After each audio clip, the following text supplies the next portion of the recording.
اعوذ باللہ من الشیطان الرجیم بسم اللہ الرحمن الرحیم الحمد للہ رب العالمین والصلاة والسلام علی سید الانبیاء والمرسلین وعلی آلہ واصحابہ واہل بیتہ وذریاتہ اجمعین والعاقبۃ للمتقین قال اللہ تبارک وتعالی بکلامہ المجید والفرقان الحمید بسم اللہ الرحمن الرحیم ألم تر إلى ربك كيف مد الظل ولو شاء لجعله ساكنا ثم جعلنا الشمس عليه دليلا صدق الله العظيم وصدق رسوله النبي الكريم مولاي صل وسلم دائما أبدا على حبيبك خير الخلق كلهم رب اشرح لي صدري ویسر لی امری واحلل عقدۃ من لسانی یفقہوا قولی۔ تمام حضرات ایک مرتبہ محبت سے درود پاک پڑھیں۔ اللہم صلی علی سیدنا مولانا محمد معدن الجود والکرم وآلہ وبارک وسلم صلاۃ والسلام علیک یا سیدی یا رسول اللہ وعلی آلک واصحابک یا نور اللہ۔ معزز حاضرین کرام، الحمدللہ رب العالمین، اللہ تبارک و تعالیٰ کے فضل و کرم سے میں نے آپ کے سامنے سورہ فرقان سے آیت نمبر 45 کی تلاوت کا شرف حاصل کیا، اور الحمدللہ اس وقت ہم 19ویں سپارے میں ہیں، اور یہ سورہ فرقان قرآن مجید کی 25ویں صورت ہے۔ الحمدللہ نصف قرآن سے زیادہ ہماری تفسیر کا سلسلہ ہو چکا ہے الحمدللہ، اور انشاءاللہ تعالیٰ اللہ کی توفیق رہی تو انشاءاللہ تعالیٰ پورا قرآن کسی مسجد میں ہمیں تفسیر کے ساتھ بیان کرنے کی سعادت حاصل ہو جائے گی، اور آپ حضرات جو باقاعدگی سے شریک ہو رہے ہیں انہیں سننے کی سعادت حاصل ہو جائے گی۔ تو عزیزان محترم، پچھلے رکوع میں اللہ تبارک و تعالیٰ نے کفار کی حالت کو آخر میں بیان فرمایا تھا، اور ان لوگوں کے لیے فرمایا تھا کہ یہ وہ لوگ ہیں کہ جنہوں نے اپنی خواہشات کو اپنا خدا بنا لیا ہے اور اسے ہی پوجنے لگے ہیں، اور ان کا کوئی مددگار نہیں ہو سکتا ایسے لوگوں کا۔ اور ان کی کیفیت کو بیان کرتے ہوئے ارشاد فرمایا کہ آپ یہ گمان کرتے ہیں کہ کیا یہ سب لوگ سنتے ہیں اور سمجھتے ہیں؟ کیونکہ نبی علیہ السلام ان کو ہر طریقے سے اللہ تبارک و تعالیٰ کی وحدانیت کی طرف بلاتے رہے، ہر طریقے سے انہیں اپنی رسالت کی طرف بلاتے رہے، قرآن کی طرف بلاتے رہے، لیکن ان لوگوں کو ایسی غفلت طاری تھی کہ وہ نہ سننے کے لیے تیار تھے نہ ماننے کے لیے تیار تھے۔ ظاہر میں سنتے بھی تھے، تو اللہ تعالیٰ نے ان کی اسی کیفیت کے بارے میں ارشاد فرمایا کہ آپ سمجھتے ہیں کہ ان میں سے اکثر لوگ سنتے ہیں اور یا یہ عقل بھی رکھتے ہیں؟ فرمایا کہ نہیں، یہ تو چوپایوں کی طرح ہے۔ چوپایا ہوتا ہے، ہمارے اردو زبان میں ایک محاورہ ہے، بھینس کے آگے بین بجانا۔ تو بھینس کے آگے بین بجائیں گے تو بھینس پہ کوئی اثر نہیں ہوتا، وہ سنتی تو ہے لیکن اس کے اوپر کوئی مستی نہیں چڑھتی، نہ اس میں کوئی غلبہ آتا، اور سانپ کے آگے بجایا جائے تو سانپ اس میں مست ہو جاتا ہے۔ تو کفار کے سامنے یہ جو آپ آیتیں پڑھ پڑھ کے سنا رہے ہیں، یہ ویسے تو بڑے ہوشیار خان بنتے ہیں، بڑے سمجھدار بنتے ہیں، لیکن یہ اللہ تبارک و تعالیٰ کی آیتوں کو سننے کے معاملے میں، اس پر غور کرنے کے معاملے میں یہ چوپایوں کی طرح ہے، جانوروں کی طرح ہے، بلکہ فرمایا بل ہم اضل، بلکہ یہ چوپایوں سے بھی زیادہ بدتر ہے، ان کی زیادہ بری حالت ہے کہ چوپایا اگر نہ سنے تو کوئی بات نہیں، کیونکہ اس کے پاس وہ حاسہ ہی نہیں ہے، وہ سمجھ نہیں ہے، وہ عقل نہیں ہے جس سے ان چیزوں سے وہ لطف اندوز ہو سکے۔ لیکن انسان کے پاس تو عقل ہے، اس کے پاس تو سمجھ ہے، تو جب انسان کی عقل اس کیفیت میں آ جائے کہ وہ کچھ سننے کے لیے تیار نہ ہو، کچھ ماننے کے لیے تیار نہ ہو، تو اس کی مثال جانور بلکہ جانوروں سے زیادہ بدتر ہوتا ہے۔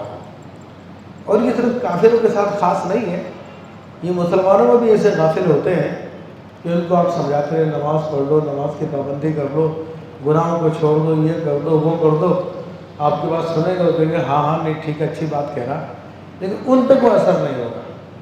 تو یہ اسی قسم کی غفلت کا حصہ ہے جو کافروں میں طاری ہوتی ہے، یہ مسلمانوں میں بھی یہ غفلت طاری ہوتی ہے، اور اس کا علاج یہی ہے کہ اس کے اوپر بیٹھ کے تنہائی میں غور کرنا چاہیے، اپنی حالت پہ غور کرنا چاہیے، تاکہ انسان اس حالت سے نکل سکے، اور ہو سکے تو اللہ تعالیٰ کی بارگاہ میں اپنی سنگ دلی پر آنسو بہانا چاہیے، اے میرے رب میرے دل کو نرم کر دے، مجھ سے یہ غفلت کو دور کر دے، بیداری پیدا کر دے۔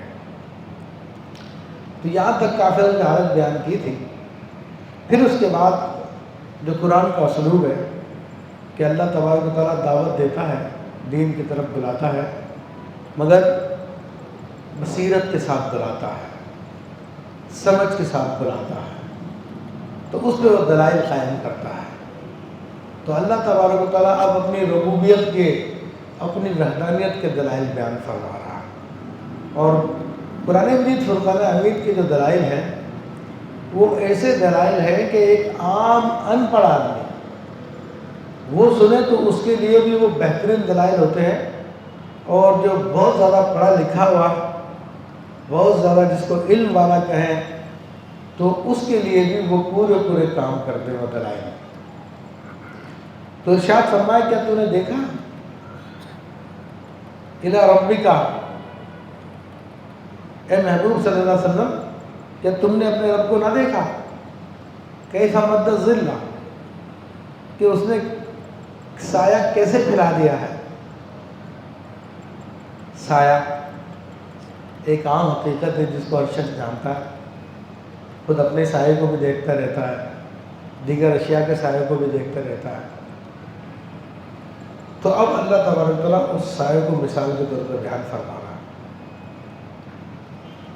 آپ اس حقیقت کو ہم سب سمجھتے ہیں کہ جب روشنی کی کرنیں، لائٹ کی کرنیں ایک طرف سے پڑتی ہے تو جتنا حصہ اس روشنی کے سامنے آتا ہے تو وہاں پر روشنی کی شعاعیں اس باڈی کے سامنے آ کر رک جاتی ہے، اور اتنے حصے کے پیچھے وہ نہیں جا پاتی، تو وہاں پر سایہ بن جاتا ہے۔ ٹھیک ہے، تو یہ ایک عام مطلب کے بات ہے، اور یہاں پر جس کی طرف اشارہ فرمایا خاص وہ وقت ہے جو طلوع فجر سے لے کے طلوع آفتاب تک سے پہلے تک کا وقت ہوتا ہے۔ تو وہ ایک ایسا وقت ہوتا ہے کہ جس میں پوری زمین پہ سایہ ہوتا ہے، پوری زمین کے اوپر روشنی ہوتی ہے مگر سایہ بھی ہوتا ہے۔ پھر جو سورج اوپر چڑھنا شروع کرتا ہے تو سایہ پھر پیچھے کی طرف جانا شروع ہوتا ہے۔ سورج چڑھتا جاتا، سایہ کم ہوتا جاتا، یہاں تک کہ سورج جب بالکل اوپر آ جاتا ہے تو سایہ بالکل چھوٹا سا ہو جاتا ہے۔ پھر اس کے بعد سورج جب اس طرف ڈھلتا ہے تو پھر سایہ بڑا ہونا شروع ہو جاتا ہے، اور پھر بہت بڑا بھی ہو جاتا ہے جب سورج بالکل ڈوبنے کے قریب ہو جاتا ہے۔ تو اللہ تعالیٰ فرما رہا ہے کہ محبوب کیا آپ نے نہیں دیکھا اپنے رب کو؟ یعنی رب سے دیکھنے سے مراد رب کی قدرت کو دیکھو کہ کس طرح اس نے سائے کو لمبا کر دیا۔ فرماتا ہے وَلَوْ شَاءَ لَجَعَلَهُ سَاكِنًا، اگر وہ چاہتا تو اس سائے کو وہ ساکن کر دیتا، ایک ہی جگہ پہ ٹھہرا دیتا۔ اب وہ کس طرح کر دیتا، اس کی مرضی ہے، اس کی قدرت ہے۔ یعنی ایک صورت تو یہی تھی کہ سورج کو نہیں نکالتا، وہ روشنی کو پیدا نہ فرماتا۔ تو یہ ایک موٹی سی صورت ہے جو ہمیں سمجھ میں آتی ہے۔ تو یہ اللہ کی قدرت ہے، اور یہ بھی ہو سکتا ہے کہ سورج بھی ہو اور پھر بھی سایہ ٹھہر جائے، یہ سب اس کی قدرت میں ہے۔ پھر فرماتا ثم جعلنا الشمس علیہ دلیلا، پھر ہم نے سورج کو اس پر دلیل کیا. تو اب یہ سورج ہے جس سے ہمیں سائے کی پہچان ہوتی ہے. اگر سورج نہ ہوتا تو ہمیں سائے کی حقیقت کا ادراک نہ ہوتا. کیونکہ عربی زبان میں محاورہ کہ الاشیاء تعرف بعددہا، کہ چیزیں اپنی ضدوں سے جانی جاتی ہیں. تو اگر اندھیرا نہ ہوتا تو نور کی پہچان نہ ہوتی، نور نہ ہوتا تو اندھیرے کی پہچان نہ ہوتی، جہالت نہ ہوتی تو علم کی پہچان نہ ہوتی. یہ ساری کی ساری چیزیں، سائے، سورج نہ ہوتا تو سائے کی پہچان نہ ہوتی. تو یہ اللہ تبارک و تعالیٰ نے سورج کو اس میں دلیل بنا دیا، اور یہ اللہ تعالیٰ کا ایک نظام ہے. اب اس کے اندر کتنے فائدے ہیں وہ ایک الگ بات ہے کہ سورج کا نکلنا وہ کتنے فائدے کا باعث ہے، اور سائے کا چھا جانا یہ کتنے فائدے کا باعث ہے. اس کے فوائد ہر شخص اپنی زندگی میں تھوڑے بہت خود بھی آبزرو کر سکتا ہے. ورنہ اگر سائنسی تحقیقات میں جائیں گے تو پورا کا پورا ایک نظام، ایک سسٹم ہے جس کے تحت یہ ساری کی ساری چیزیں کام کر رہی ہوتی ہیں، اور پورے کائنات کا نظام اسی کے اوپر چل رہا ہوتا ہے. پھر فرمایا کہ ثم قبضناہ الینا قبضا یسیرا، پھر ہم نے آہستہ آہستہ اسے اپنی طرف سمیٹا. تو سائے کو اللہ تعالیٰ سمیٹتا ہے، وہ اپنی طرف سمیٹتا ہے. اس نے اس میں اشارہ فرمایا. تو یہ سارے کے سارے اس کی قدرت کے کام ہیں. اور یہ جو کہ ایک نظام، ایک سسٹم ہے. تو سسٹم جو ہے بغیر سسٹم چلانے والے کے نہیں چلتا.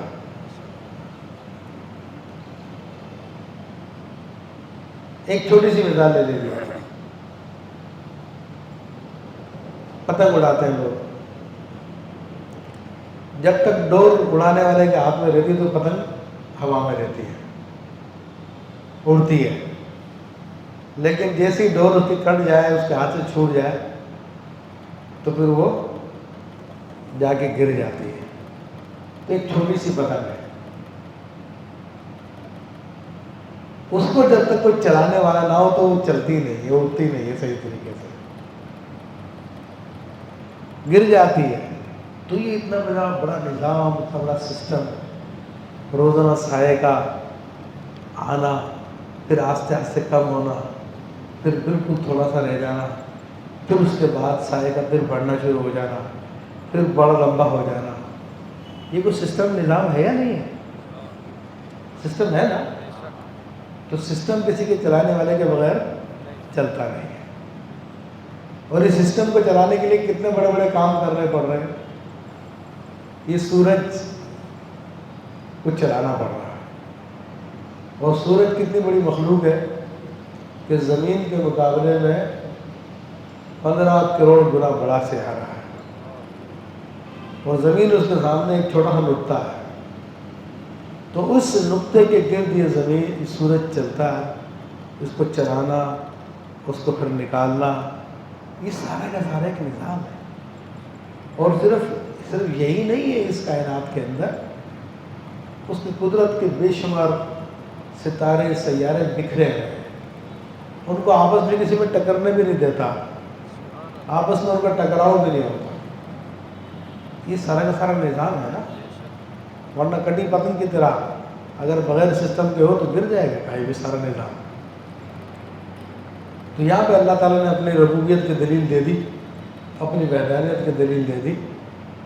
پھر فرمایا کہ وَهُوَ الَّذِي جَعَلَ لَكُمُ اللَّيْلَ لِبَاسًا، وہی ہے جس نے رات کو تمہارے لیے پردہ کیا. چونکہ رات کا اندھیرا ہوتا ہے تو وہ اندھیرا ایک پردے کی حیثیت رکھتا ہے، ایک حجاب کی حیثیت رکھتا ہے، اور وہ ایسا حجاب ہوتا ہے کہ بندوں کو نظر بھی نہیں آتا. ایسا اس نے سسٹم بنایا ہے. تو یہ بھی سب اللہ تعالیٰ کی قدرت کی نشانیاں ہیں کہ وہ رات کو اس نے چھپانے والا بنا دیا. والنوم سباتا، اور نیند کو آرام بنا دیا. تو ابھی دیکھ لیجیے کہ دن میں انسان، یہ بھی جدید سائنس کی تحقیقات کے مطابق دن میں انسان کتنا ہی سو لے لیکن رات کی نیند کا نمل بدل نہیں ہو سکتی اور جتنا جلدی انسان عشاء کے بعد سوتا ہے اتنا ہی زیادہ اس صحت مند رہتا ہے۔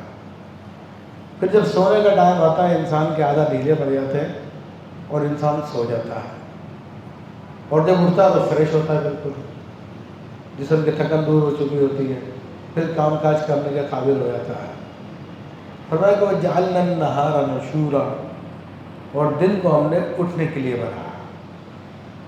تو اب یہ ساری کی ساری اللہ تعالیٰ کی قدرت کی نشانیاں ہیں کہ سائے کو پہلے وہ کم گہرا رکھتا ہے، پھر اس کو اتنا گہرا کر دیتا ہے کہ وہ رات کا اندھیرا بن جاتا ہے، اور یہ اندھیرا یہ سب کا سب ہمارے آرام کے لیے ہے، ہماری بھلائی کے لیے ہے، کیونکہ اگر یہ اندھیرا نہ ہوتا انسان ہمیشہ کام کرتا رہتا تو تھک جاتا۔ اور اسی طرح اس نے نیند بنائی، آرام بنایا، اور اس کے بعد اس نے دن نکالا۔ دن اس لیے نکالا کہ انسان پھر واپس سے اٹھ جائے، پھر کام کاج میں لگ جائے۔ تو ایک زبردست سسٹم ہے، ایک نظام ہے جس کے تحت سارے کے سارے کام چل رہے ہیں۔ اور یہاں پہ بعض بزرگوں نے فرمایا کہ یہاں پر مرنے اور دوبارہ زندہ ہونے کی طرف بھی اشارہ کر دیا ہے کہ انسان جو ہے اس کی مرنے کی نیند جو ہے مرنے کی کیفیت ہی ہے، اور پھر جب انسان نیند سے دوبارہ اٹھتا ہے وہ دوبارہ جی اٹھنے کی کیفیت ہوتی ہے، دوبارہ زندہ ہونے کی کیفیت ہوتی ہے۔ تو نشورہ فرمایا کہ جمع ہونے کے لیے، اس کو اٹھنے کے لیے، تو رات میں بالکل تنہائی ہو جاتی ہے، بالکل سناٹا چھا جاتا ہے، لیکن دن کا ٹائم جیسے ہی ہوتا ہے شور شرابہ آہستہ آہستہ بڑھنا شروع ہو جاتا ہے، اللہ کے مخلوق جاگنا شروع ہو جاتی ہے، اور پھر جہاں پر سناٹا تھا وہاں پہ ایک ہنگامہ برپا ہوتا ہے جو آپ کے سامنے ہے۔ پھر یہ بھی اس کی قدرت کی نشانی ہے۔ فرمایا کہ وَهُوَ الَّذِي أَرْسَلَ الرِّيَاحَ، وہی ہے کہ جس نے ہواؤں کو بھیجا، بُشْرًا بَيْنَ يَدَيْ رَحْمَتِهِ، کہ اپنے رحمت کے آگے مژدہ سناتی ہوئی، خوشی کی خبر سناتی ہوئی، یعنی بارش سے پہلے کچھ ٹھنڈی ٹھنڈی ہوائیں چلتی ہیں، تو یہ ٹھنڈی ٹھنڈی ہوائیں جو ہے جو پہچاننے والے ہوتے ہیں وہ پہچان جاتے ہیں کہ ابھی بارش ہونے والی، جو ہوائیں چل رہی ہیں اس کے اعتبار سے۔ وَأَنزَلْنَا مِنَ السَّمَاءِ مَاءً طَهُورًا، اور ہم نے آسمان سے پانی اتارا پاک کرنے والا۔ تو اب جو بارش ہوتی ہے تو اس سے پہلے ہوائیں چلتی ہیں، پھر بادل جمع ہوتے ہیں، بادل آتے ہیں، پھر وہ اللہ تعالیٰ کے حکم سے برستے ہیں، اور وہ آسمان سے جو پانی نازل ہوتا ہے بارش کا پانی، وہ نہایت ہی مفید پانی ہوتا ہے، وہ نائٹروجنک پانی ہوتا ہے، ایک نائٹروجنک سائیکل ہوتا ہے جس کے تحت یہ پانی آسمان سے برستا ہے، اور وہ پانی کی پیوریفیکیشن ہوتی ہے، سمندروں سے پانی اٹھتا ہے، بخارات کی صورت میں اٹھتا ہے، اور پھر وہاں پر ہواؤں سے گزرتا ہے، اس کی پیوریفیکیشن ہوتی ہے، پھر اوپر سے نیچے برستا تب اس کی صفائی ہوتی ہے ہواؤں کے ذریعے، تو جو کہ بہت مفید پانی ہو جاتا ہے۔ تو اسی کی طرف اللہ تعالیٰ نے فرمایا کہ ایک پاک کرنے والا ہوتا ہے۔ ظاہری طور پہ بھی بارش سے ہر چیز دھل جاتی ہے، لیکن آسمان سے جو پانی برستا ہے اس سے آپ وضو بھی کر سکتے ہیں اور ناپاک چیزوں کو دھو بھی سکتے ہیں۔ تو یہ سارے کے سارے اللہ کے رحمتیں ہیں۔ پھر اللہ تعالیٰ فرما رہا ہے کہ پانی ہم کیوں نازل کرتے ہیں؟ لِنُحْيِيَ بِهِ بَلْدَةً مَيْتًا، تاکہ ہم اس کے ذریعے مردہ شہر کو زندہ کر دیں۔ شہر سے بڑا جگہ ہے، تو بارش کا پانی گرتا ہے تو وہ علاقہ، وہ جگہ جو بالکل بنجر پڑی ہوتی ہے، جب بارش کا پانی ہوتا ہے تو وہاں پہ گھاس اگنا شروع ہو جاتی ہے، مختلف قسم کی چیزیں اگنا شروع ہو جاتی ہے، اور خاص طور پہ اس کا نظارہ آپ تھر پار کر جائیں تو وہاں پہ آپ کو ہوگا کہ جو چٹیل ریت کے میدان نظر آ رہے ہوتے ہیں، بارشوں کے 8-10 دن بعد وہ سارے کے سارے سبزے میں تبدیل ہو جاتے ہیں، دیکھنے والے کہتے ہیں شاید یہ کشمیر کا منظر ہے، اور اس میں طرح طرح کے پودے اگ رہے ہوتے ہیں، طرح طرح کی گھاس اگ رہی ہوتی ہے، اس میں خربوزہ بھی اگ رہا ہوتا ہے، تربوز بھی اگے ہوتے ہیں، اس میں اور بہت ساری چیزیں ہوتی ہیں جو اگ رہی ہوتی ہیں، کسی نے بیج نہیں ڈالے ہوتے ہیں، بس یہ اللہ تعالیٰ کی قدرت ہوتی ہے، وہ چیزیں پیدا ہوتی ہے۔ پھر اس کے علاوہ کتنی چیزیں، کتنے حیوانات ایسے ہوتے ہیں کہ جو عام دنوں میں نظر نہیں آتے، لیکن بارش ہونے کے بعد کیڑوں مکوڑوں کی بہتات ہو جاتی ہے کہ ایک دم سے زندگی پیدا ہو جاتی ہے۔ مینڈک آ جاتے ہیں، برساتی مینڈک آ جاتے ہیں، اور برساتی چیزیں آ جاتی ہیں، لیکن بارش ہونے کے تھوڑے عرصے کے بعد ساری کی ساری چیزیں پھر غائب ہو جاتی ہیں۔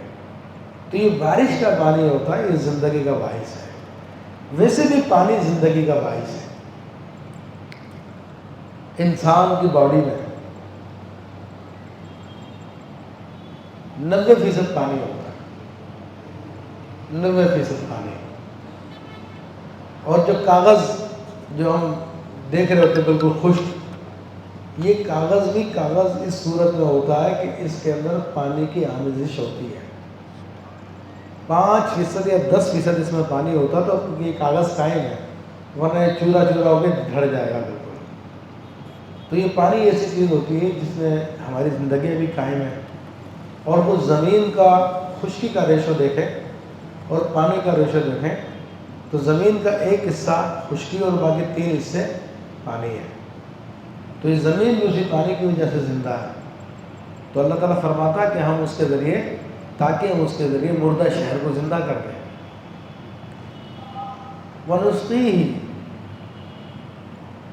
مِمَّا خَلَقْنَا أَنْعَامًا وَأَنَاسِيَّ كَثِيرًا، اور ہم اسے پلائیں اپنے بنائے ہوئے بہت سے چوپائے اور آدمیوں کو۔ تو بارش کا مقصد بھی اللہ تعالیٰ نے بتا دیا کہ بارش اس لیے برساتا ہے کہ مردہ کو زندہ کر دے، اور پھر اپنے پیدا کیے مخلوق چوپائے ہیں اور انسان ہیں ان کو وہ سیراب کرے ان کے ذریعے۔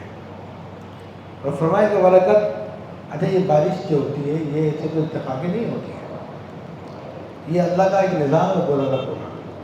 اور حدیث کریمہ سے ثابت ہے کہ باقاعدہ ہر علاقوں کے لیے پانی کی جو ہے ناپ تول کے ساتھ بھیجا جاتا ہے کہ کس علاقوں کو کتنی ضرورت ہے اور کتنا پانی چاہیے، اس کا باقاعدہ حساب کتاب ہوتا ہے۔ اس حساب کتاب کے ساتھ وہ پانی پھر نازل کیا جاتا ہے، ایسے نہیں اچانک کبھی ہو گیا کبھی نہیں ہوا۔ تو فرمائے کہ یہ وَلَقَدْ صَرَّفْنَاهُ بَيْنَهُمْ لِيَذَّكَّرُوا، اور بے شک ہم نے ان میں پانی کے پھیرے رکھے ہیں تاکہ وہ دھیان کریں۔ تو اب پانی ایک مرتبہ جو آسمان سے نازل ہو جاتا ہے تو اس کا ضائع نہیں ہو جاتا، وہ اللہ تبارک تعالیٰ کے حکم سے زمین کے اندر ہوتا، محفوظ ہوتا ہے۔ اور جب انسان کو ضرورت پڑتی ہے تو وہ اس کو کھود کے پانی کنویں کی صورت میں، نلکے کی صورت میں، بورنگ کی صورت میں وہ پانی حاصل بھی کر لیتا ہے۔ تو اسی طرح یہ پانی برستا ایک جگہ پہ لیکن پہنچتا بہت دور دور تک کے لوگوں کے لیے۔ جس طرح کہ ہمارے یہاں پہ بارشیں کم ہوتی ہیں مگر ہمارے یہاں پر پہاڑوں سے دریا آتے ہیں، تو بارش تو وہاں پہ برسی تھی، اور اتنی زیادہ وہاں پہ بارشیں ہوتی ہیں کہ ہماری زمین پہ بارش ہو جائے تو یہاں پہ ہم ڈوبنے لگ جاتے ہیں۔ 2 دن بھی بارش ہو جائے تو یہاں پہ سیلاب آ جاتا ہے، ہم ڈوبنے لگ جاتے ہیں۔ تو اللہ تبارک و تعالیٰ ہمارے لیے وہ پانی جو مہیا فرماتا ہے وہ بارش پہاڑوں پہ برساتا ہے، پہاڑوں پر کئی کئی دن تک بارش ہوتی رہتی ہے، حالانکہ وہاں کے لوگ رہتے بھی وہاں پر، لیکن ان کا اللہ تعالیٰ نے ایسا سسٹم بنایا کہ ان کا گزارا ہو جاتا۔ پھر وہ پانی جمع ہو کر پھر دریا کی صورت میں، چھوٹی ندی نالی کی صورت میں ہوتا، پھر دریا کی صورت میں آتا، اور دریا کی صورت میں چلتا ہوا پھر ہمارے تک آتا، اور اس سے ہمارے کام بنتے سارے کے سارے۔ تو یہ اللہ تعالیٰ کا پانی کو گھمانا ہے، اس کو گردش کرانا ہے۔ یہ اس لیے فرمایا تاکہ دھیان کرے، غور کرے، فکر کرے۔ مگر لوگوں کا کیا حال ہے؟ فرماتا فَأَبَىٰ أَكْثَرُ النَّاسِ إِلَّا كُفُورًا، تو بہت لوگوں نے نہ مانا مگر ناشکری کرنا۔ یعنی اکثر لوگ ایسے ہی ہیں کہ وہ اللہ کی قدرتوں کو نہیں مانتے، اس پر غور نہیں کرتے اور ناشکرے ہوتے ہیں، ناشکری کرتے ہیں۔ سب کچھ جاننے کے باوجود بھی دنیا کا مشہور سائنسدان تھا، مر گیا وہ، اسٹیفن ہاکنگ، اور بہت بڑا سائنسدان کہلایا وہ،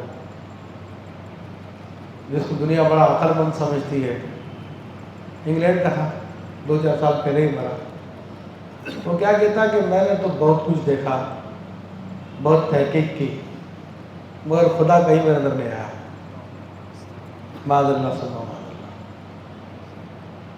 تو اب وہ یہ اندھا پن ہوتا ہے، جہالت ہوتی ہے، حالانکہ وہ شخص جانتا ہے کہ یہ کائنات کا ایک چھوٹا سا سسٹم بھی کسی چلانے والے کے بغیر نہیں چلتا، تو پوری کائنات کیسے چل رہی ہے؟ تو وہ خدا کو مادی صورت میں دیکھنا چاہتا تھا، جیسا کہ بت پرست جو ہے بتوں کی پوجا کرتے ہیں، تو وہ تو اس کو نظر نہیں آئے گا کہ خدا جسم و جسمانیت سے پاک ہے۔ یہ تو دلوں کے ذریعے جانا جاتا ہے اس کو، اور آنکھوں کے ذریعے اس کی قدرتوں کو دیکھا جاتا ہے، اور جو چیز نظر نہ آئے اس کا انکار نہیں کیا جا سکتا۔ آپ میں سے کوئی کہتا ہے میرے سر میں درد ہو رہا، میں کہتا ہوں میں تو نہیں مانتا، مجھے تو نظر نہیں آ رہا، تو اب میری بات ٹھیک ہوگی یا اس کی بات ٹھیک ہے؟ کہ بھائی درد نظر نہیں آ رہا تو پھر ہے ہوگا بھی نہیں، تو یہ کہا جائے گا جاہل، ہر چیز نظر نہیں آتی، محسوس کرنی پڑتی ہے۔ تو اسٹیفن ہاکنگ کفر میں مر گیا، تو اس نے محسوس تو کر لیا ہوگا سب کچھ، لیکن جس معاشرے میں رہتا ہے، جس جگہ پہ رہتا تھا، تو ان سے مقابلہ کرتے ہوئے حق کی گواہی دینا ہر ایک کے لیے بس میں نہیں ہوتا، اور جس کو اللہ تعالیٰ توفیق دیتا ہے وہی حق کی گواہی دیتا اور پھر حق میں ڈٹ جاتا ہے۔ فرماتا کہ وَلَوْ شِئْنَا لَبَعَثْنَا فِي كُلِّ قَرْيَةٍ نَظِيرًا۔ اللہ تعالیٰ نے فرمایا کہ کافر انکار کرتے ہیں، ناشکری کرتے ہیں، اور فرمایا کہ ہم چاہتے تو ہر بستی میں ایک ڈر سنانے والا بھیجتے ہیں۔ ڈر سنانے والے سے مراد رسول کو بھیجنا، مگر اللہ تبارک و تعالیٰ نے رسول اللہ صلی اللہ علیہ وسلم کی موجودگی میں کسی اور کو نہیں بھیجا۔ پچھلی امتوں میں تو ہوتا رہا کہ ایک وقت میں کئی انبیاء کرام ہوتے تھے، لیکن آقا علیہ السلام کے زمانے میں آپ علیہ السلام ہی ہیں، کیونکہ آسمان کا سورج ایک ہی ہے، سورج دو نہیں ہے، تو آقا علیہ السلام بھی انبیاء کے سورج ہے، کہ جب یہ سورج طلوع ہے تو پھر کوئی اور طلوع نہیں ہوگا۔ تو اللہ تعالیٰ چاہتا تو ہر گلی محلے کوچے میں ہر بستی میں نبی بھیج دیتا، مگر جب سورج روشن ہے تو بلبوں کی اور ٹیوب لائٹوں کی اور دیگر چیزوں کی ضرورت نہیں ہے، یہی سورج کافی ہے روشنی کے لیے۔ تو اللہ اسی بات کی طرف اشارہ فرما رہا، اگر ہم چاہتے تو ہر بستی میں ڈر سنانے والا بھیج دیتے، لیکن مراد یہ ہے کہ حبیب آپ کو موجود ہونا کافی ہے۔ فرما کہ فَلَا تُطِعِ الْكَافِرِينَ، تو آپ کافروں کا کہا نہ مانیں، وَجَاهِدْهُمْ بِهِ جِهَادًا كَبِيرًا، اور اس قرآن سے ان پہ جہاد کر، بڑا جہاد، یعنی قرآن کے ذریعے ان سے جہاد کرو۔ تو عزیزان محترم، اللہ تعالیٰ نے جس نبوت میں سورج کو طلوع کیا، تو یہ سورج ہمیشہ طلوع رہے گا قیامت تک، اور اسی سورج کی روشنی یہ آپ کی امت کے علماء اولیاء لوگوں تک پہنچاتے رہیں گے۔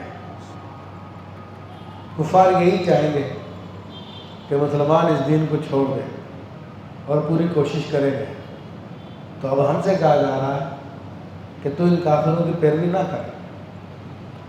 آج ہمارے معاشرے میں بھی یہی بات ہے، آج ہمارے معاشرے میں مختلف قسم کے فلسفے، مختلف قسم کی سوچوں کو پروان چڑھانے کی کوشش کی جا رہی ہے۔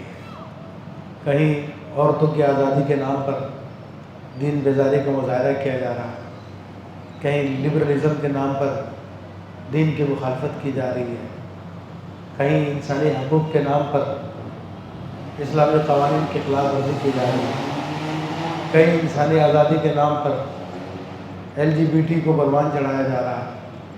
یعنی مختلف قسم کی سوچیں ہمارے یہاں پہ داخل کی جا رہی ہے۔ آزادی کے نام پر مسلمان بچے اور بچیوں کو بے حیا بنایا جا رہا ہے۔ ان کی کالج اور یونیورسٹیز جہاں پر اللہ کا کلام سکھانا چاہیے تھا، اللہ کے دین کی تعلیم دینی چاہیے تھی، آج وہاں پہ نوجوان بچوں کو ڈانس کرایا جاتا ہے، فنکشن کرائے جاتے ہیں۔ ہر طریقے سے ہماری قوم کے اندر ایسی سوچیں پیدا کرنے کی، ایسی نظریات ڈالنے کی کوشش کی جا رہی ہے کہ مسلمان اس میں گمراہ ہو جائیں۔ کئی مذہب کے نام پر، کئی تفضیلیت کے نام پر ایک فتنے برپا کیے جا رہے ہیں، کئی رزق کے نام پہ فتنے برپا کیے جا رہے ہیں، کئی انکار حدیث کے نام پہ فتنے کیے جا رہے ہیں، کئی قرآن کے نام پہ فتنے پیدا کیے جا رہے ہیں۔ مگر اللہ تعالیٰ فرماتا ہے کہ ان لوگوں کی آپ پیروی نہ کریں، یہ کافرین ہیں، ان کی پیروی نہ کریں۔ وَجَاهِدْهُمْ بِجِهَادٍ كَبِيرٍ، اور اس قرآن کے ذریعے ان لوگوں سے جہاد کریں۔ تو الحمدللہ اس قرآن پاک کی تعلیمات ہمارے پاس ہیں جو ان تمام باطل فرقوں کی تعلیمات کے رد کرنے کے لیے کافی ہے۔ الحمدللہ علماء اسلام شروع سے قرآن کی اس تعلیمات کو لے کر ان تمام باطل فرقوں سے، باطل سوچوں سے مقابلہ کرتے ہوئے آ رہے ہیں الحمدللہ۔ تو ہمیں بھی اللہ تعالیٰ نے یہی حکم دیا، تو اب وقت کا تقاضا یہی ہے کہ ہم لوگ قرآن کو سیکھیں، قرآن کو سمجھیں، قرآن کے پیغام کو عام کریں، لوگوں تک پہنچائیں اس پیغام کو، تاکہ ہماری نسل، ہماری قوم جس کو ہر طرح سے گمراہ کرنے کی کوشش کی جا رہی ہے، اسے اس گمراہی سے بچایا جا سکے۔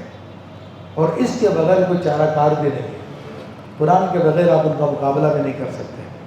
فرمایا کہ وَهُوَ الَّذِي مَرَجَ الْبَحْرَيْنِ هَذَا عَذْبٌ فُرَاتٌ وَهَذَا مِلْحٌ أُجَاجٌ، کہ وہی ہے کہ جس نے ملے ہوئے روا کیے دو سمندر، یعنی دو سمندر ہیں، دونوں ملے ہوئے مگر جاری ہیں۔ فرمایا کہ یہ میٹھا ہے نہایت شیریں، اور یہ کھاری ہے بالکل کڑوا تلخ۔ تو اللہ تبارک و تعالیٰ نے یہاں پر ایک حقیقت کو بیان کر دیا جو سائنٹیفک حقیقت بھی ہے، کہ دنیا میں بعض مقامات ایسے کہ یہاں پر سمندر میں آ کے دریا گرتے ہیں، سمندر کا پانی کڑوا ہوتا ہے اور دریا کا پانی میٹھا ہوتا ہے، لیکن دیکھا یہ گیا کہ دریا کا پانی الگ رہتا ہے اور سمندر کا پانی الگ رہتا ہے۔ اور اسی طرح یہ بھی ہے کہ پانی سمندر کی تہ میں میٹھے چشمے نکلتے ہیں اور وہ پانی میٹھا ہی ہوتا ہے، اور اس کی روحیں چل رہی ہوتی ہے پانی میں۔ جس طرح ہم پائپ میں ڈال کے کوئی چیز چلاتے ہیں نا، تو باہر کی چیز اس میں مکس نہیں ہوتی، تو ایسے ہی اس کھاری پانی کے اندر وہ میٹھے پانی کی لہریں چل رہی ہیں، کھاری پانی اس میں میٹھے میں مکس نہیں ہوتا اور میٹھا کھارے میں مکس نہیں ہوتا۔ تو یہ اللہ تعالیٰ کی قدرت کے شاہکار ہے، جس میں سائنٹیفک حقائق کو بھی بیان کیا گیا۔ تو اسی طرح یہاں پہ فرمایا جا رہا ہے، اشارہ کیا جا رہا ہے کہ یہاں پر ہدایت کا چشمہ بھی بہہ رہا ہے اور گمراہی بھی پھیلی ہوئی ہے۔ ان گمراہوں میں ہدایت یافتہ بھی موجود ہوتے ہیں، یہ سب ایک جیسے نہیں ہوتے، اور یہ دونوں کے دونوں ساتھ ساتھ چل رہے ہیں، کہ جو گمراہ بددین ہے، جو اسلام بیزار ہے، وہ بھی اسی طرح زندگی گزارتا ہے جس طرح اسلام سے محبت کرنے والے گزارتے زندگی، کھاتے پیتے سارے کام کرتے ہیں، ٹھیک ہے، لیکن دونوں میں فرق ہے۔ اور اللہ فرماتا ہے وَجَعَلَ بَيْنَهُمَا بَرْزَخًا وَحِجْرًا مَحْجُورًا، اور ان کے بیچ میں پردہ رکھا ہے اور روکی ہوئی آڑ ہے، یعنی ان کے بیچ میں اللہ تعالیٰ نے آڑ کر دی ہے۔ تو ہدایت ہدایت رہتی ہے اور گمراہی گمراہی رہتی ہے۔ تو الحمدللہ یہ بھی اللہ کا عجیب نظام ہے اور ایک اس کا قدرت کا شاہکار ہے کہ اس معاشرے کے اندر اگرچہ کہ برائیاں زیادہ ہوتی جا رہی ہیں، لیکن اس کے باوجود اہل ایمان اپنے ایمان پہ قائم ہے الحمدللہ۔ وَهُوَ الَّذِي خَلَقَ مِنَ الْمَاءِ بَشَرًا، وہی ہے جس نے پانی سے آدمی بنایا۔ وَجَعَلَهُ نَسْبًا وَسِحْرًا، اور پھر اس کے رشتے اور سسرال مقرر کیے، یعنی اللہ تعالیٰ نے انسان کو پانی سے بنایا، اولا تو یہ کہ واقعی انسان کیا ساری چیزیں پانی سے زندہ ہیں. وَجَعَلْنَا مِنَ الْمَاءِ كُلَّ شَيْءٍ حَيٍّ کہ ہم نے پانی سے ہر چیز کو زندہ رکھا. یا اس سے وہ پانی مراد ہے جس سے آدم علیہ السلام کی مٹی گولی گئی، تو پھر آدم علیہ السلام سے سارے انسان بنے. یا اس سے وہ پانی مراد ہے جو مرد کا مادہ لطفہ ہوتا ہے، جو کہ جس کی وجہ سے انسان پیدا ہوتے ہیں مرد عورت کے ملاپ سے، تو اس پانی کی طرف بھی اشارہ ہے. تو فرمایا کہ پھر انسان کے لیے ہم نے نسب بنایا، یعنی باپ کی طرف سے جو رشتہ دار ہوتے ہیں وہ نسب کہلاتا ہے. وہ صحرا سے مراد سسرالی رشتہ دار، کسی عورت کے ذریعے جو رشتہ قائم ہوتا ہے وہ آپ کا سسرالی یا ننیالی رشتہ کہلاتا ہے. تو یہ اللہ تعالیٰ نے بنائے ہیں سارے کے سارے. اس میں بھی اللہ تعالیٰ کی قدرت کی بڑی نشانیاں ہیں کہ کس طرح پانی کے ذریعے اس نے ایسی چیزیں پیدا کر دی ہیں. اور حقیقت میں یہ ہے کہ ان چیزوں کو اگر اصل دیکھے جائے گا تو پانی نکلے گا. ویسے ہمیں یقین نہیں آتا کہ سب پانی کا کرشمہ ہے، ورنہ شیخ احمد ابن عجیبہ رحمۃ اللہ علیہ فرماتے ہیں کہ پانی جب آسمان سے نازل ہوتا ہے بارش کہلاتا ہے، لیکن جب درخت کی جڑ میں جاتا ہے اور تنوں کے ذریعے جو اوپر پہنچتا ہے تو پھر ان تنوں کے اندر پتے نکلتے ہیں، تو وہ بھی پانی کا ظہور ہے پتوں کی صورت میں. پھر اسی پتوں کے ساتھ جو ہے اس میں کلیاں نکلتی ہیں، تو یہ بھی پانی کا ظہور ہے. پھر ان کلیوں سے پھول بنتے ہیں، تو یہ بھی پانی کی تجلی ہے، پانی کی شکل ہے. اور اس پھول کے اندر پھر پھل بنتا ہے، تو یہ بھی پانی ہی کی تجلی ہے. تو یہ پانی کی مختلف صورتیں جو مختلف صورتوں میں ظاہر ہو رہی ہیں. تو ایسے انسان کو بنایا تو یہ بھی پانی کی تجلی ہے. فرمایا کہ وَكَانَ رَبُّكَ قَدِيرًا، اور تمہارا رب قدرت والا ہے. تو بالکل جو اتنے بڑے کام کر رہا، پانی کی کیا کیا صورتیں بنا رہا ہے. وہ پانی سے انسان بنا دیا، انسان سے رشتہ دار بنا دیے، سب کچھ بنا دیے، تو اس سے بڑی قدرت کس کی ہوگی. فرمایا کہ وَيَعْبُدُونَ مِن دُونِ اللَّهِ. ساری قدرتوں کو دیکھنے کے باوجود، سارے معاملات کو دیکھنے کے باوجود اللہ کے سوا دیگر چیزوں کی عبادت کرتے ہیں. اور وہ چیزیں بھی کیا، ما لا ينفعهم، جو ان کو نہ تو کوئی نفع دے سکتی ہے، ولا يضرهم، نہ ان کو کوئی ضرر دے سکتی ہے. کیونکہ کائنات کے اندر اللہ تعالیٰ کے سوا کوئی بھی نافع و دار نہیں ہے. کوئی بھی کسی کو نفع نہیں پہنچا سکتا، کوئی بھی کسی کو ضرر نہیں پہنچا سکتا. ہاں اس کا حکم ہو، اس کا ارادہ ہو تو پھر ہوتا ہے. تو فرمایا کہ ایسی چیزوں کی پوجا کر رہے ہیں جو نہ تو کسی کو نفع پہنچا سکتی ہیں اور نہ ہی کسی کو تکلیف دے سکتی ہے. اور وہ مالک و خالق جس نے سب چیزیں پیدا بنائی ہیں اس کو ماننے کے لیے تیار نہیں ہے. فرمایا کہ وَكَانَ الْكَافِرُ عَلَىٰ رَبِّهِ ظَهِيرًا، اور کافر اپنے رب کے مقابل شیطان کو مدد دے رہا ہے. تو کافر جو ہوتا ہے وہ شیطانی کاموں میں لگ جاتا ہے، تو شیطان کے لشکروں کی مدد کرتا ہے. شیطان اس کی مدد کرتا ہے اور یہ شیطان کی مدد کرتا ہے کہ برائی کو عام کرتا ہے، فحشی کو پھیلاتا ہے، بری چیزوں کو پھیلاتا ہے، ناشکری کو، بت پرستی کو، بے حیائی کو، بے شرمی کو. تو اسی طرح اشارہ فرمایا کہ کافر کے سارے کاموں کا نتیجہ کیا ہے، اس سے شیطان کو فائدہ حاصل ہوتا ہے. فرمایا کہ وَمَا أَرْسَلْنَاكَ إِلَّا مُبَشِّرًا وَنَذِيرًا، اور ہم نے تمہیں نہ بھیجا مگر خوشخبری دینے والا اور ڈر سناتا ہوا. تو اللہ کے نبی صلی اللہ علیہ وسلم جو تشریف لائے اس دنیا میں، تو وہ نیک لوگوں کو خوشخبریاں دیتے جنت کی، اللہ تعالیٰ کی انعاموں کی بشارتیں دیتے ہیں، اور کفار کو، منکروں کو اللہ کے عذاب سے ڈراتے ہیں، جہنم کے عذاب سے ڈراتے ہیں. تو یہ نبی کا کام ہوتا ہے، اور نبی کے نائب کا بھی یہی کام ہوتا ہے.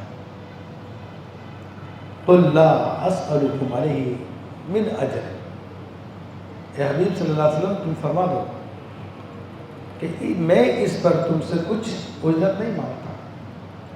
یعنی میں جو تم کو دین کی باتیں بتا رہا ہوں، اللہ کے نبی سے فرمایا جا رہا ہے، جو تمہیں دین کی باتیں بتا رہا ہوں، تمہیں نیکی کی طرف بلا رہا ہوں، تمہیں گناہوں سے نکال رہا ہوں، اندھیرے سے نکال کے روشنی کی طرف لا رہا ہوں، گمراہی سے نکال کے ہدایت کی طرف لے کے آ رہا ہوں، کفر سے نکال کر اسلام کی طرف لے کے آ رہا ہوں، جہنم سے نکال کے جنت کی طرف لے کے جا رہا ہوں، اس سارے کام میں تمہارے لیے کر رہا ہوں، تو اس کو تم سے کوئی بدلہ نہیں مانگتا، تم سے کوئی بدلہ نہیں مانگتا۔ اور یہی عالم ربانی کی شان ہوتی ہے۔ اور اسی کی طرف سورہ یاسین میں اشارہ فرما، یا قوم اتبعوا المرسلین من لا یسألکم اجرا وهم مہتدون، کہ میرے قوم اللہ کے بھیجے لوگوں کی پیروی کرو جو تم سے کوئی اجرت نہیں مانگتے۔ تو عالم ربانی کی بھی یہی شان ہوتی ہے کہ وہ جب وہ واعظ کرتا ہے، لوگوں کو اللہ کے دین کی طرف بلاتا ہے، تو اس کو لوگوں سے بدلہ نہیں مانگتا۔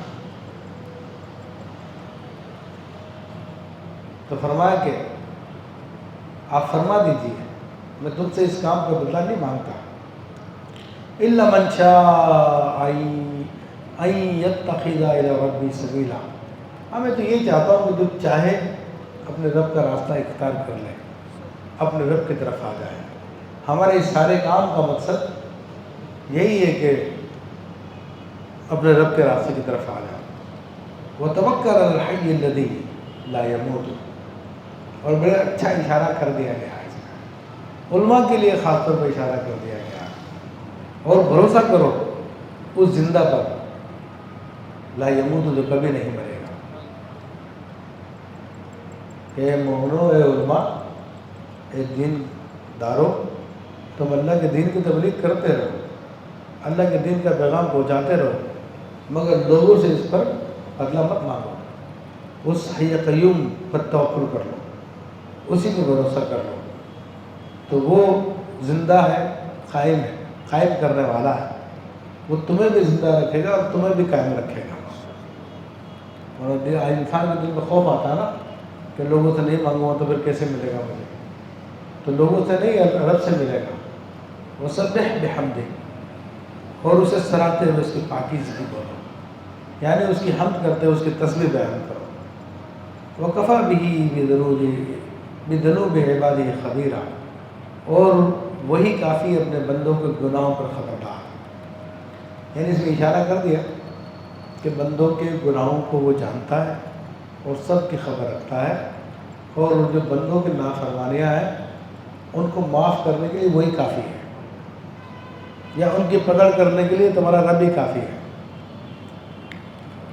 فرمایا کہ الذی خلق السماوات والارض وما بینہما فی ستۃ ایام، کون سا رب؟ وہ جس نے آسمانوں اور زمین کو اور جو کچھ ان کے بیچ میں ہے 6 دن میں بنایا۔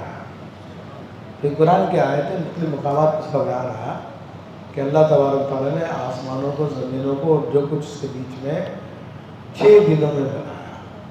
اب دنوں سے کیا مراد ہے؟ تو اس کے بارے میں علماء یہ کہا کہ ٹائم کے اسپیل ہوتے ہیں مختلف، اور اللہ تعالیٰ جانتا ہے ان کی کتنی مدت ہے، اور اگر اس سے 6 دن مراد لیے جائیں جو ہماری زمین کے 6 دن ہے تو وہ یہ بھی ہو سکتے ہیں، تو اس کے لیے کیا مسئلہ ہے؟ 6 دن میں کیا ایک دن میں ہی بنا سکتا تھا، لیکن اس کی حکمت ہے اس نے 6 دن میں بنایا۔ اور اس سے مراد اگر سائنٹیفک نگاہوں سے دیکھا جائے تو پھر یہ ٹائم اسپیل ہے مختلف قسم کے، ٹھیک ہے، اور ایک دن کی مقدار 50,000 سال کا دن بھی ہو سکتا ہے، وہ 1,000 سال کا دن بھی ہو سکتا ہے، یہ ساری چیزیں پاسبل ہے اس میں۔ تو فرمایا کہ انہیں 6 دن میں بنایا، ثم استوى علی العرش، اس کے بعد پھر اس نے عرش پہ تجلی فرمائی جیسے کہ اس کی شان کے لائق ہے۔ فرمایا کہ الرحمن فاسأل به خبیرا، وہ بڑے مہر والا، تو کسی جاننے والے سے اس کی تعریف پوچھ۔ تو اللہ تعالیٰ رحمان ہے، اور جو اس کی صفات کو سمجھتا ہے اس سے تو اس کی تعریف پوچھ۔ یہ ہم سے خطاب ہو رہا ہے کہ اللہ تبارک تعالیٰ کیسا رحمان ہے، کیسی اس کی رحمتیں ہیں، تو کہ عام آدمی اس کو سمجھ نہیں پاتا، مطلب کہا یہ جا رہا ہے کہ جو اس کی ذات و صفات کو جانتا ہے، اس کی معرفت رکھتا ہے، اس سے پوچھو کیسا ہے۔ اب آیت سجدہ ہے تو میں انشاءاللہ اس کو تلاوت کرتا ہوں، جس کو سن کر تمام اورات پر سجدہ واجب ہو جائے گا۔ تو جو باوضو ہے تو ابھی بھی کر سکتے ہیں، اور جو بے وضو ہے بعد میں بھی کر سکتے ہیں۔ فرمایا کہ وَإِذَا قِيلَ لَهُمُ اسْجُدُوا لِلرَّحْمَنِ، اور جب ان سے کہا جائے کہ رحمان کو سجدہ کرو، قَالُوا وَمَا الرَّحْمَنُ، تو کہتے ہیں رحمان کیا ہے؟ کیا چیز ہے رحمان؟ أَنَسْجُدُ لِمَا تَأْمُرُونَ، کہ ہم ایسے کو سجدہ کریں جس کے بارے میں تم کہہ رہے ہو؟ وَزَادَهُمْ نُفُورًا، اور اس حکم نے انہیں اور بدکنے والا کر دیا۔ تو ایک تو یہ کہ رحمان اصل میں کفار کو یہاں پر یہ لفظ رائج نہیں تھا اللہ کی صفات میں سے، بلکہ اس زمانے میں مسیلمہ کذاب جو نبوت کا جھوٹے دعوے دار تھا، اس نے اپنا نام رحمان رکھا ہوا تھا۔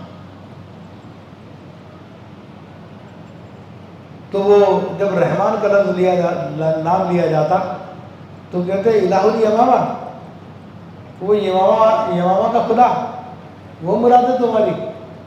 اور صلح حدیبیہ کے موقع پر بھی جب نبی کریم صلی اللہ علیہ وسلم نے لکھا تھا بسم اللہ الرحمن الرحیم، تو انہوں نے کہا کہ ہم رحمان الرحیم کو نہیں جانتے،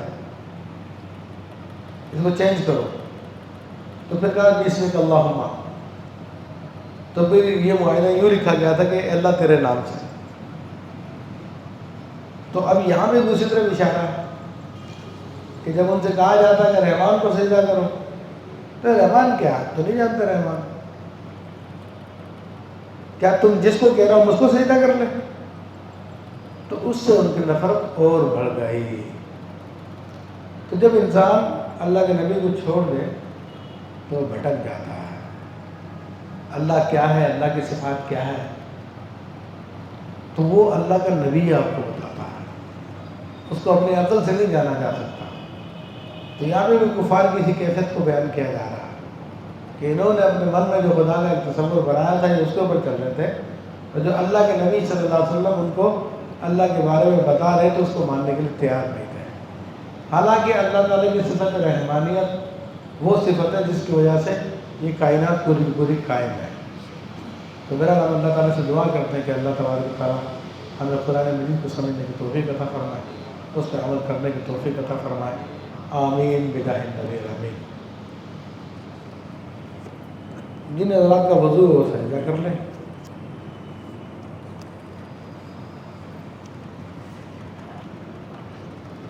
سوال